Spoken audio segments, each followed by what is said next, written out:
What's up, guys? Welcome back to the channel. Thank you for tuning in. Another week breaking down Tesla's chart, TSLA, on the daily time frame and many other time frames. We'll break that down in just a minute. But one thing I wanted to point out is we tested the support level. I mentioned last week that we're looking for this to drop below the 327 level. Well, it did drop below 327. To be exact, we dropped to 314.60 was the low on the daily time frame.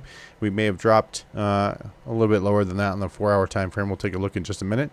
But we did drop below the 327 nonetheless, and we popped back up. This is the calls, what I was looking for on Tesla.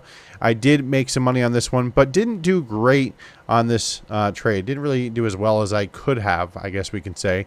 And the reason for it, really, guys, is just human error. It was me being a little apprehensive last week. When we got the test, this is the area I was looking for. Right there at that test of our area, our trend zone, this little, I guess you could call it the wick there at the bottom of this candle is what I was looking for, a test of that level, that trend area. Well, I got a little stingy here. I did not take that entry, and it exploded the next day without me. It wasn't a huge move, but this is all I was looking for in Tesla. This is a very high consistency type of strategy for myself, and so this is something I like to utilize and execute throughout my trading as swing trades for Tesla. So this was a nice entry for me. Missed out on this. Well, I took the pullback the next day.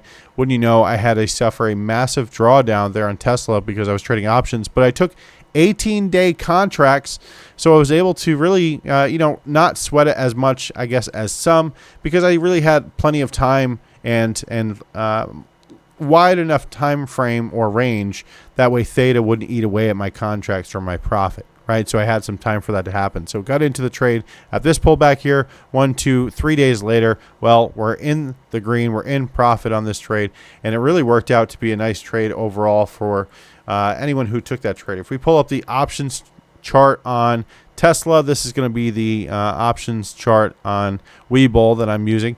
So going to look a little different, right? We were buying, or I was buying around $2 and $2.14. So that was in this area over here. We ended up peaking at 305 at the end of Friday's session. So that was a really nice win for anyone who got into these calls.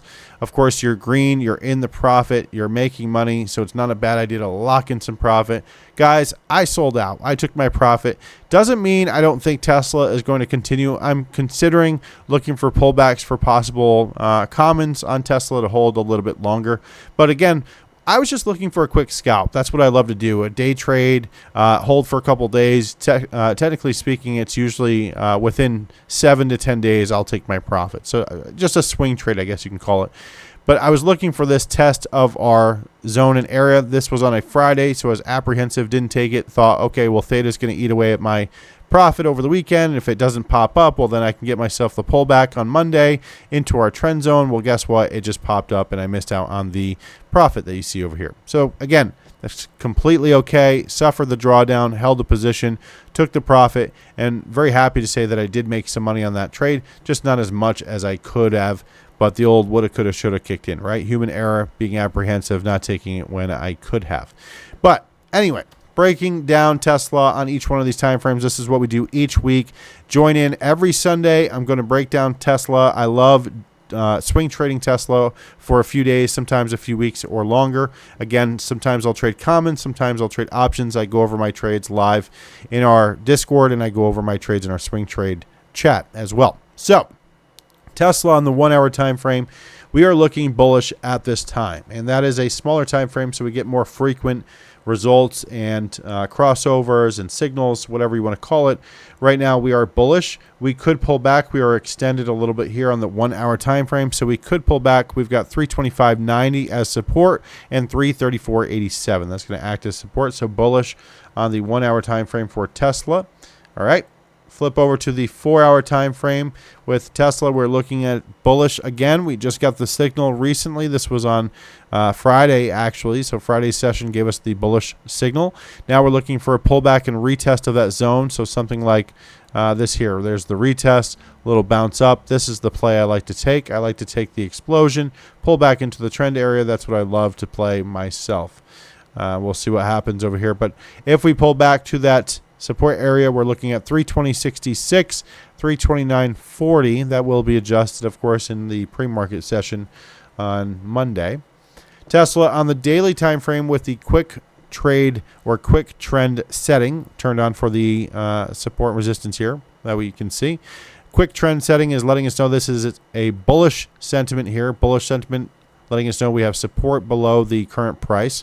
Support sitting at 321.41 and 329.09. So we can again pull back. So even though it looks really nice here and we could continue to explode, a breather candle, a pullback back into the trend would make sense. However, we'll see what happens going into this week's session. So that's the daily time frame. Daily time frame with the longer trend setting. This is the trend that I love to trade myself. This is where I took the trade in chat and live. This was a trade that I love because Tesla doesn't give this as often as some of the other time frames. You can see that this was the first signal that we've had in about 70 days. So to see that signal, I'm very open to taking that pullback into our support. Okay, hold the support, stops below that support area.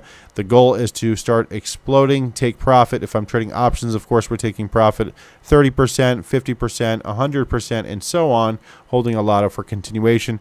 If we're trading commons, we can stay in the position for a longer type of hold, right?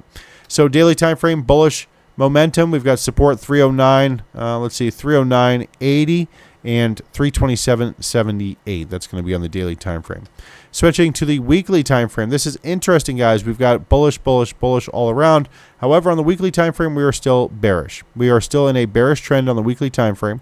We have resistance above the current price at 358.97. So right around 359, 360 area, we can expect some resistance. If we start to break above that level, that's where I want to hold as a support. So old resistance will then become support if we can start to power through it. But Tesla on the weekly time frame still showing resistance 358.97, again 359 to 360, and we have a support which is below the current price sitting around 319.60. We can see that down here. So we do have support. We are wedged between support and resistance on the weekly time frame, so not sure which way we're going to break out. Very interested to see if we can break out of this resistance. Even if we start to gap up, guys, 340 up to 360, that's going to be a nice move, and that's something that I may be taking advantage of on the smaller time frames. So weekly time frame bearish. Other time frames we're looking at 1 hour, 4 hour, daily, and daily. We are looking at bullish sentiment for Tesla. So going into this week, guys, we could see a pullback. We are pulling away and extending from our trend area or support. Pull back into the support, then needs to hold. That's the area I like to take my trades. The reason for it helps me mitigate risk a little bit. If I'm getting in at a pullback, then of course I'm buying in this area rather than buying the highs. And then all of a sudden, if we pull back, then break below and give the signal it's bearish, well, my entry's up here. I'm taking a larger loss than I want to. So to help mitigate risk, take manageable losses. That means I will be in this area looking for entries instead of up here. So that's Tesla breakdown this week, guys. If you have any questions, reach out in Discord. I hope you have a great week. I will see you in Discord this week. And if I don't see you in Discord, I'll see you next week. Sunday each week, we'll be going over Tesla. Guys, thank you for your time. Have a great week. Remember, trading isn't about being perfect. It's about being prepared. If you're serious about improving and want to learn directly from our live sessions, visit bullishboblive.com. We're live Monday to Friday, walking through setups, strategies, and everything in between. Thanks again for watching. Stay focused, stay sharp, and keep growing.